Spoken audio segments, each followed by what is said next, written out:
देश में हिंदुओं पर अत्याचार की सारी हदें पार हो गई हैं।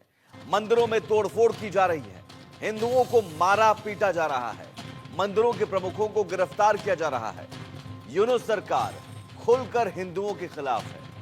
अब सवाल यह है कि जब बांग्लादेश में हिंदुओं को हर वक्त डर है, तो बांग्लादेश के हिंदू क्या करें और कब तक हिंदुओं पर अत्याचार होता रहेगा? इन्हीं सवालों को लेकर आज हमने सर्वे किया है। हमने कई सारे सवाल पूछे हैं और उन सवालों के जवाब भी आए हैं। एक एक कर हम सवाल और जवाब बताते हैं आपको।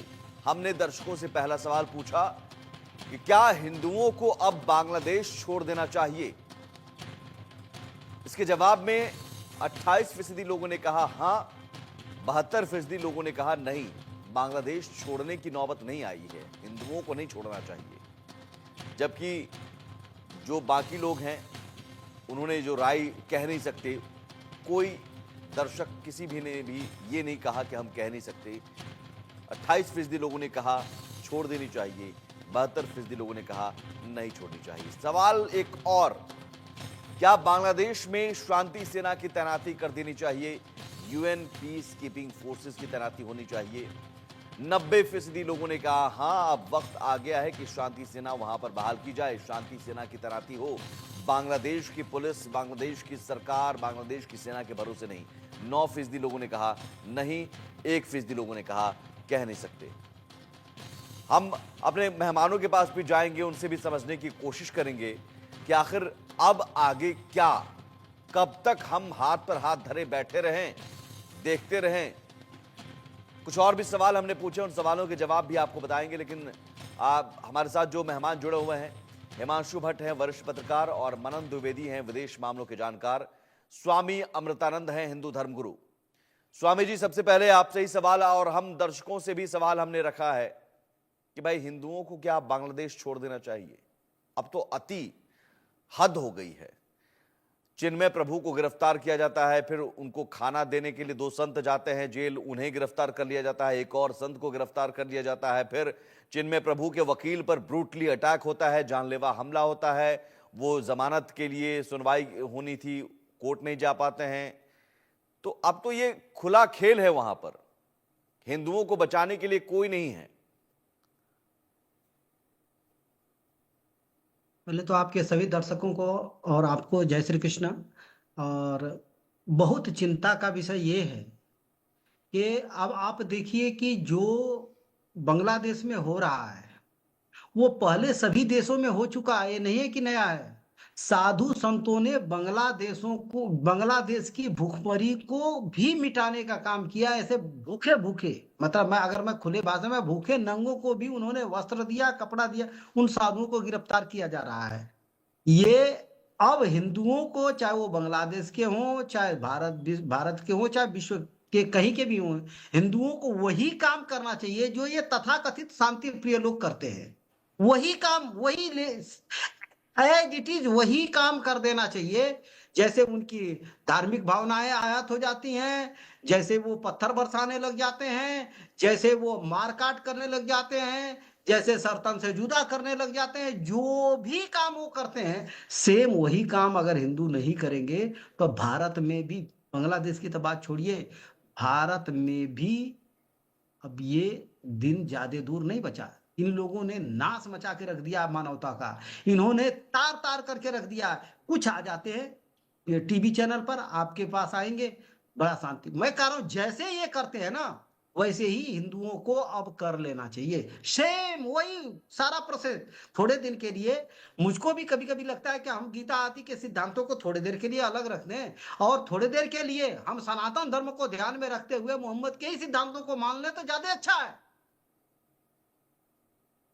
नहीं, तभी ये सनातन धर्म बचेगा, और कोई उपाय नहीं दिख रहा नहीं है नहीं हमें। नहीं, इसका मतलब ये तो बहुत निराशा है हिमांशु जी।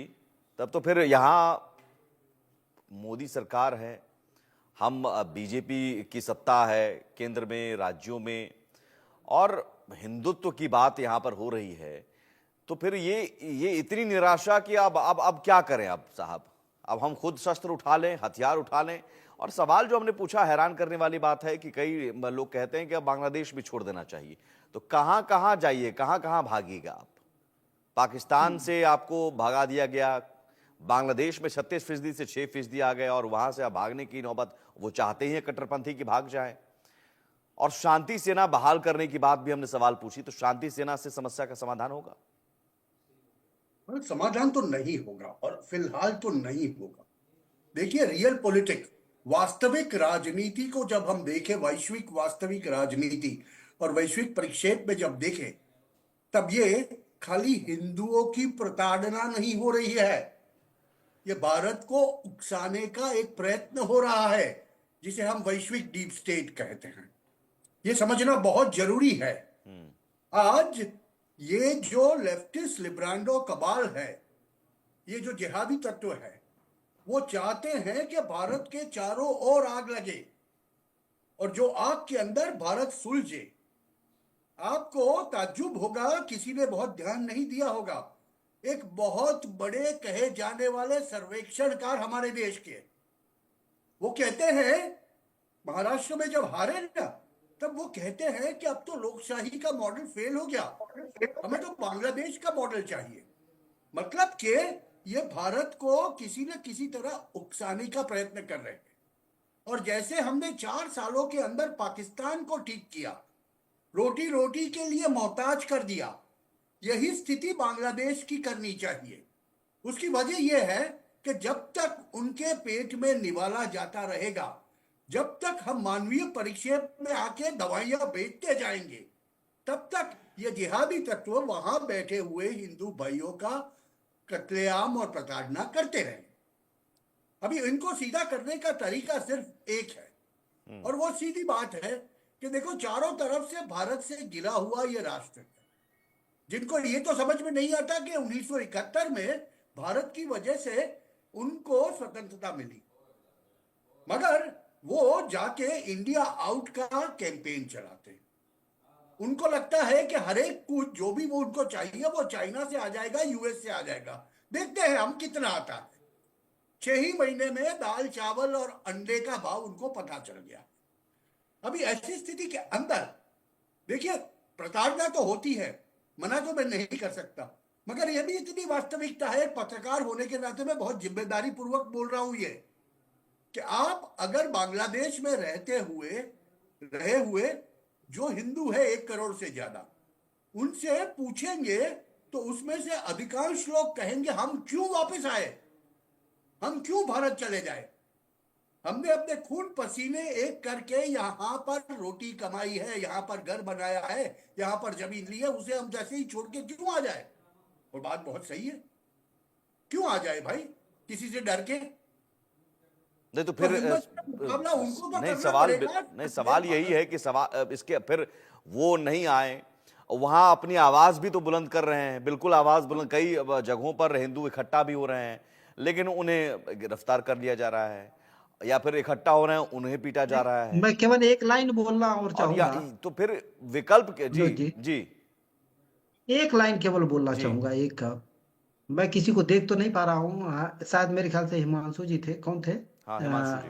मैं हाँ, हिमांशु जी को मैं प्रणाम करते हुए खाली इतनी सी बात कह रहा हूँ, इतनी सी बात कह रहा हूँ कि ये देश को उकसाने की नहीं है प्रक्रिया, इसको थोड़ा सा सुधार करने की चीज है। विश्व में मानवीय सभ्यता को समाप्त करने की प्रक्रिया है, जिसको रोके रखे अगर विश्व में कोई, तो वो सनातन हिंदू धर्म ही है, जो विश्व में मानवीय सभ्यता को और उसको मिटा देने की प्रक्रिया है। बांग्लादेश का मैटर नहीं है, उससे भी भयानक भारत में होने वाला है, लिख के रख लीजिए आप। बस इतना कह रहा था, बाकी आगे बताऊंगा आपको। नहीं, ये चीज मैं मानता हूं, मगर आज की वैश्विक परिस्थितियां जो है, उस पर से हमें यह पता चलता है कि जब तक 20 जनवरी नहीं हो जाएगा, ट्रंप आके नहीं बैठेंगे, तब तक का ये एडमिनिस्ट्रेशन, ये जो बिचौलिया एडमिनिस्ट्रेशन है, वो ऐसी चीजें दुनिया भर में करवाता ठीक है। तो क्या मनन, ठीक है, तब तो इसका बेहतर सवाल जवाब मनन द्विवेदी जी, तो क्या यही बात है? तो क्या 20 जनवरी तक हम देखते रहे अब हिंदुओं को मरते हुए, उन पर हमला होते हुए? 20 जनवरी तक हम ट्रंप का इंतजार करें, डोनाल्ड ट्रंप आएंगे तो सब कुछ ठीक हो जाएगा, ऐसा है क्या? ये ऐसा तो मेरे हिसाब से अमेरिका के पास भी या फिर प्रेसिडेंट डोनाल्ड ट्रंप के पास भी कोई छड़ी नहीं है, कोई ऐसा मैजिक वर्ड नहीं है कि वो 1-2 दिन में या 1 महीने में जो बांग्लादेश में हिंदुओं के अगेंस्ट जो जेनोसाइड हो रहा है, हमको बल्कि शब्द यूज करना चाहिए जेनोसाइड, उसको रोक सकें। पर मुझे ऐसा लगता है कि ये कोई नई बात नहीं है, ये बिल्कुल भी नई बात नहीं है कि बांग्लादेश में हिंदुओं को प्रताड़ित किया जा रहा है। अगर हम 1965 के इंडिया पाकिस्तान वॉर को देखें, इतिहास के पन्ने उल्टे हैं, इतिहास को समझना यहाँ पे बहुत जरूरी है। तो वहां पे एक वेस्टेड प्रॉपर्टी एक्ट आया, जिसके चलते ईस्ट पाकिस्तान में, क्योंकि उस समय पाकिस्तान ही था, बांग्लादेश का जन्म 1971 में हुआ, वहां पर जो हिंदू एंटरप्रेन्योर्स थे, जो हिंदू बिजनेसमैन थे या हिंदू नॉर्मल या गरीब मिडिल क्लास फैमिलीज थी, उनके मंदिरों को और उनकी जो प्रॉपर्टीज को, उनके घरों को, उनके कार्यालयों को बिल्कुल बांध दिया गया और उनसे ओनरशिप राइट्स छीन लिए गए। 1971 के वॉर में जब बांग्लादेश का क्रिएशन हुआ, तो वो वॉर तो 1971 में फाइट किया गया, लड़ा गया, पर उसे हम देखें कि 1965 से ही और उससे पहले से ही हिंदुओं की स्थिति वहां अच्छी नहीं थी।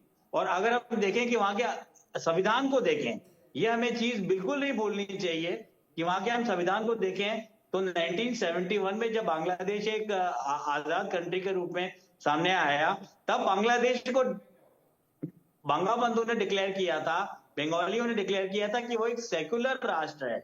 पर 1988 में एक और कॉन्स्टिट्यूशन आया जिसमें 8वां अमेंडमेंट हुआ, उसमें ये डिक्लेयर किया गया कि बांग्लादेश एक इस्लामिक राष्ट्र है। और 2010 में हिफाजत इस्लाम का गठन हुआ, जिसके बाद से सारी परेशानियां भारत के लिए और शेख हसीना के लिए और वहां की सो कॉल्ड सेक्युलर गवर्नमेंट्स के लिए रही हैं। तो मुझे लगता है कि यूएन पीस कीपिंग फोर्स भी भेजी जा सकती है। मुझे कोई स्पेशल रिगार्ड नहीं है ममता बनर्जी से, पर ममता बनर्जी ने डिमांड की है बंगाल जो है नहीं, तो हमारे यूएन देश का, पीस कीपिंग वो फोर्स invested से है। आपको तो लग UN रहा है peacekeeping force भेजी कि जा ये सकती है, चीजें रुक या जाएंगी? फिर फोर्स मेजॉर यूज भी किया जा सकता है, जैसा 71 में किया गया है। ऐसा भी सोशल मीडिया में और कुछ मीडिया में ऐसा डिस्कशन भी सामने आ रहा है। मैं ये कहना चाहूंगा, शांति सेना की तैनाती से इस समस्या का समाधान